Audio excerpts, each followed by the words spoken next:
1.1, worksheet 1. We covered this yesterday. Yesterday we already wrote down the notes that talked about how equations have equal signs and how we're going to have to solve them. We talked about the number one rule of algebra, which is whatever you do to one side, you have to do to the other. And how when we move things from one side of the equal sign to the other, that we have to do the opposite. We talked about the opposite of addition was subtraction. The opposite of subtraction was addition. The opposite of multiplication was division, and the opposite of division is multiplication, and how we move things. Something that I added after first period, though, was I talked about terms. So first period, you may not have this just yet. I put down terms I'm sorry, this is second period. Second period, you may not have this. I added it in fourth and seventh, I want to say. Terms are groups of multiplication. A number next to a variable is one term, like negative 6m. I want to make sure that you understand that if you see negative 6m, that this is one term. We wouldn't just get rid of the 6m. If I wanted to move this to the other side, I would have to add 6m. It is one term together. If I'm trying to get the m by itself, I might have to divide by negative 6 on both sides for this case, depending what you're doing. The reason why I say that is because, or why I added this is because in worksheet 2, even though we haven't got to worksheet 2 yet, we're going to have to deal with variables on both sides of the equal sign. And so last class we talked about how to solve equations, what we're doing. And we're basically working PEMDAS, please excuse my dear Aunt Sally, and going from there. Last class, we actually did this question, I believe, in second period. We put the 7 together with the negative 9, and that was negative 2. The positive 4x just came down. The equal sign just came down. The negative 6 just came down. Then to move this to the opposite side, we did the opposite of subtracting 2. We added 2 to both sides. Positive 2 minus 2 makes 0. That's why it goes away. 4x adds to nothing. Equals adds to nothing. And negative 6 plus 2 make negative 4. And then we could divide by 4. And we got down that our final answer was negative 1. The one thing that I did not do in second period was I did not check my answer. How could we check our answer? We could plug this back in.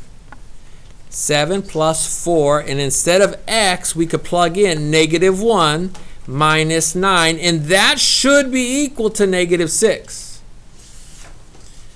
7 take away 4 minus 9 should be negative 6. 7 take away 4 in order from left to right is 3 minus 9, and 3 minus 9 is negative 6, which is the same thing as negative 6, and so it works.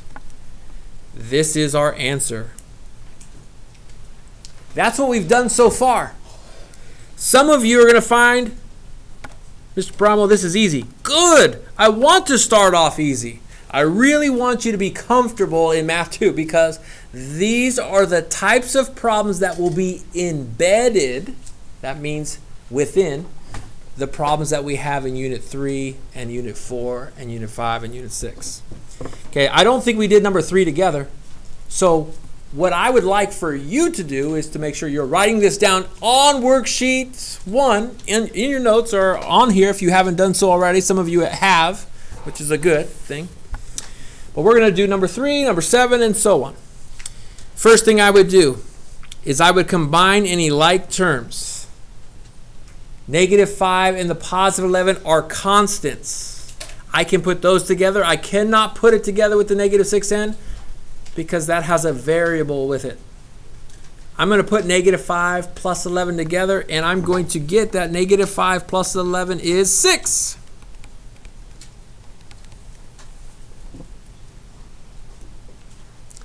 You cannot put these together because one has a variable. It is not like terms with the 6. So I'm going to do the opposite of adding 6. I'm going to subtract 6 to both sides. to get rid of this 6 that is next to the variable. 6 take away 6 is 0. Negative 12 minus 6 is negative 18. So distracted. And is going to be equal to 3.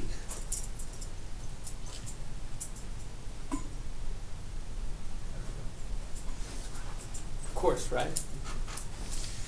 Somebody's Social Security has been deactivated and you got to call the people. That's what's happening right there. Okay.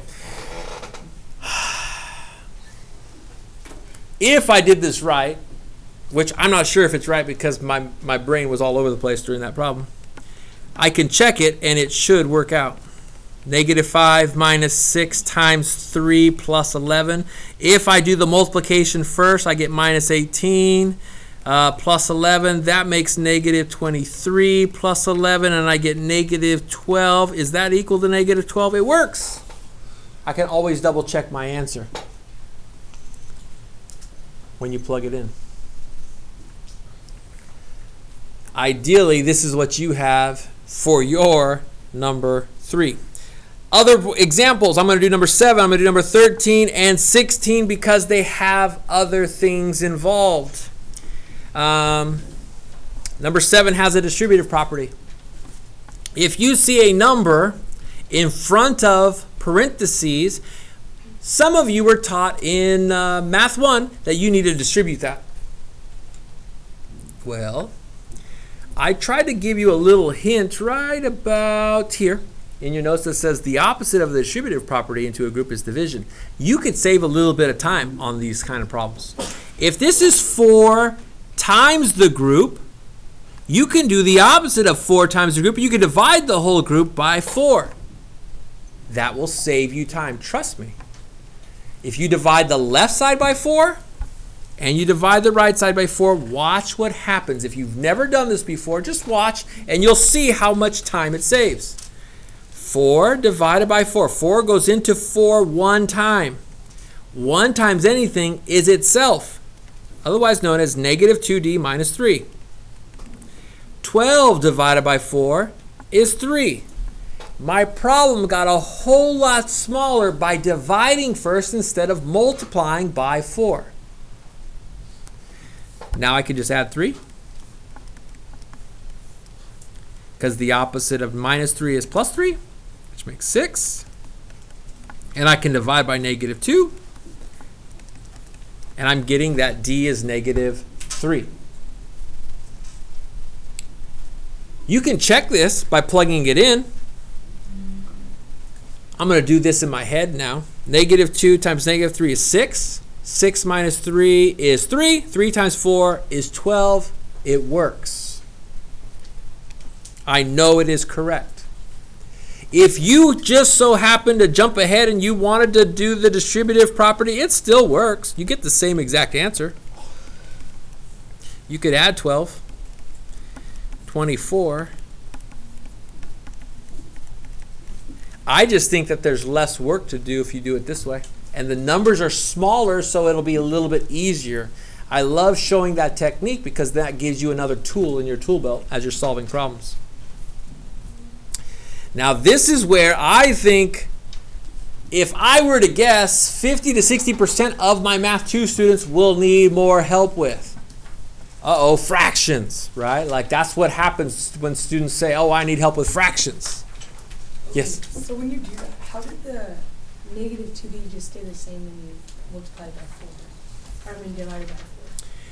Because 4 divided by 4 makes 1. 1 times anything is itself. Okay. That's how it works. Okay, good question. Number 13. When you're dealing with fractions and you're trying to get the variable by itself, sometimes it will be easier for you to deal with fractions in terms of fractions, and I'll show you what I mean. If I want m divided by 3, or m over 3 plus 1/3 equals 2/3, if I want to get this by itself, I'm going to do the opposite of adding 1/3.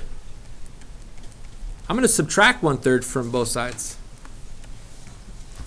Now, I'm really good with fractions, but let's just say you're not. Let's just guess that you're not good with fractions. This is still m to the third. If you have 2/3 minus 1/3 and you're not sure, the calculators that I have recommended to you on your syllabus have fraction buttons on them. And I'm just going to show this to you underneath the document camera. There is a button that it looks like a box on top of a box. I'm not sure if you could see that. Let me see if I get the lighting just right. Let me pull it up a little closer. It's a box on a box. If I press that box on a box, this is what shows up on my calculator. Let's see if I can get the lighting just right. You see that box over a box? This is what I can do. 2/3 minus fraction 1/3. The calculators I've recommended does things in fraction form and can give you answers in a fraction form, which is really nice. 2/3 minus 1/3 is 1/3. If you are hesitant, I don't like fractions, use the calculator. It is totally fine. We have them available. You just put your ID card back there or some other form of identification, and you can borrow one from me if you do not have one on your own, or you can ask your parents. Some of your parents will say, hey, what do you need for school? Can I get a calculator? Mr. Paramo, my math teacher, is saying buy this particular calculator. It's going to help, and he's going to show us how to use it all year. All these buttons, we're going to use almost all of them. Just so you know, I'm going to show you how to use this to its full capabilities. Let's go with that. 2/3 minus 1/3. 1/3. This is m divided by 3 equals 1/3. I'm going to times by 3 and times by 3. 1/3 of 3. If you don't know, use the calculator. 1/3 times 3. Try it. If you know how to do it in your head, you're going to get that 1/3 of 3 is 1. Let's check our answer. 1/3 plus 1/3 is 2/3. It works. If you're dealing with fractions, do it the same way we did above. Don't say, oh, I don't know how to deal with fractions. We have calculators that know all the rules. Let's use the calculator. Let's follow the same thing we were doing before. Okay? If you need help with that, I'm available to help you as you start these questions. It even works with decimals, like number 16. I'm going to add 4.5.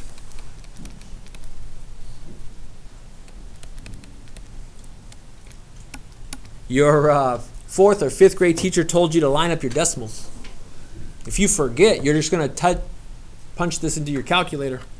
You're adding 4.5 to the 7.75, and the calculator, I have to show this to you because otherwise you would never know. 7.75 plus 4.5. Our calculators do something different, and you can't see that, so let me find the perfect spot. Right about there. Your calculator will put the answer in fraction form because it's standard. Fractions are standard on this calculator. There is a button called SD, standard to decimal. If I press that, it will convert it from a fraction to a decimal, or back to a fraction, or back to a decimal. It's a toggle switch, just so you're aware of how to use that button. I'll show you again as more of you get calculators. The correct answer is 12.25 for that piece right there. Equals 1.75 times t. Well, this is multiplying the t divided by 1.75. So my final answer for t would be this 12.25 divided by 1.75. I already have the 12.25 in my calculator. I'm just going to press divided by 1.75, divided by 1.75. Now my calculator does something on the screen. It says ANS. That stands for answer. It's actually telling you it's taking your last answer and dividing it by 1.75. That way you don't have to retype it in again. It saves you time. We will use the answer button a lot in this class. when we start using calculators. If I do that, the correct answer is 7.